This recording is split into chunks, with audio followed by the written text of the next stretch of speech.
Every bit of skin is covered in his greed. Every single day I try and wash away a piece. Take me to the wretched place.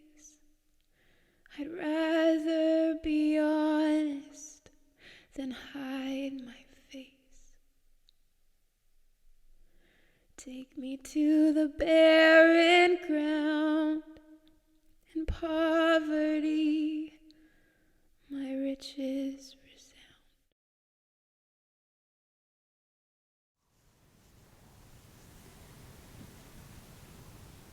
I used to live my life believing that the more self-sufficient I could become, the stronger I would become. I used to think that if I could just need people less, then I would close the door of being hurt by people. As a sensitive kid, it was evident to me that, like, right away I figured out the way that you can hurt the most is by people. And so I don't think I did it consciously, but I just started living with walls up and living like, just like I didn't need anyone. And it turns out I was wrong. Because on that bus, on that day, I needed help. I needed people. There's a line from a song that keeps coming back to me. And it was a song that I sang over 10 years ago in a music festival when I was studying classical voice, and the song was called Cloths of Heaven, and it's from the poem Cloths of Heaven, and the line that keeps coming back to me is, "Tread softly, because you tread on my dreams."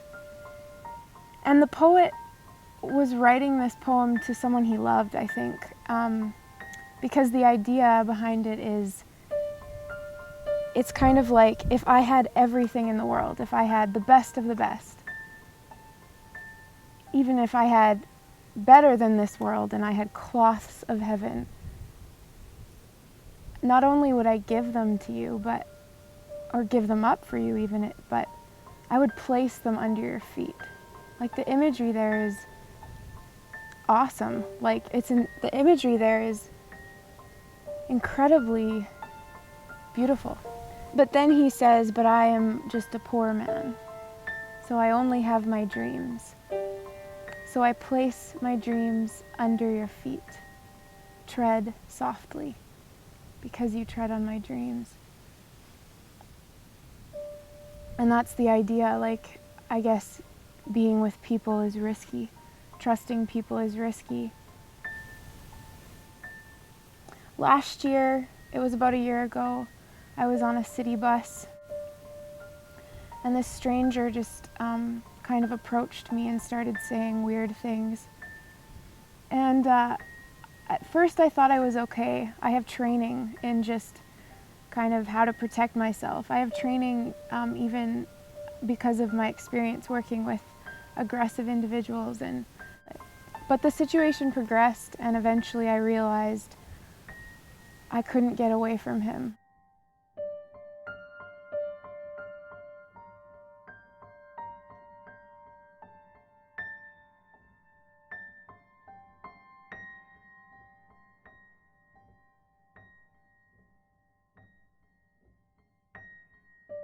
At some point, I realized I couldn't move. I realized I wasn't speaking very well anymore either, and I think my brain made the decision, Your brain makes decisions for you all the time. And especially when it's in a scary situation, it thinks, okay, what do I need to do to get out of here?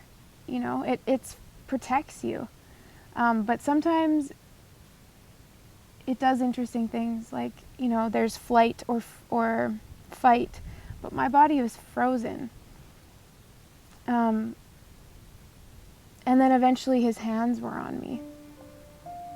At one point he had his hand like right below my neck on my back, and he said, "I'm gonna hug you, I want to hug you." And then another time I remember just looking out the window. I was almost at school and I was just like trying to disappear. And then I remember seeing his hands come over, and he had his hands like in my hair.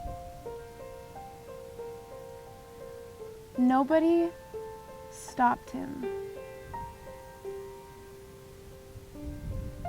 I don't think I've ever felt so insignificant in my life, so unseen, so unheard.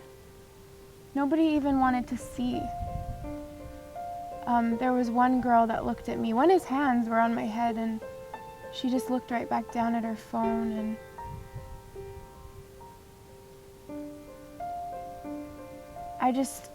I had spent my whole life trying to close myself off from people, and in this moment I really needed people. But then I got to thinking, maybe I'm not the only one with this mindset. The mindset that we don't need each other, or that self-sufficiency equals strength, or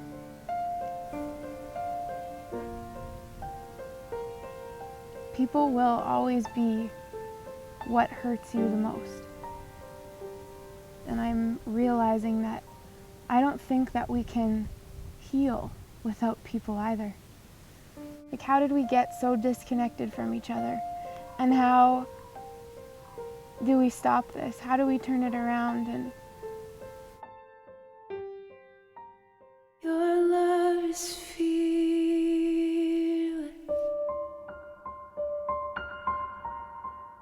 but I'm afraid.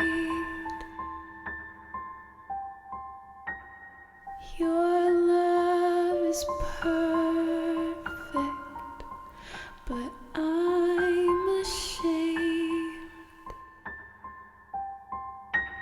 Did I deserve this?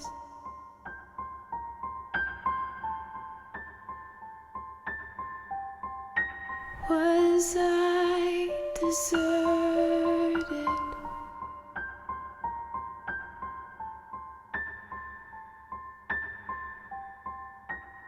Tell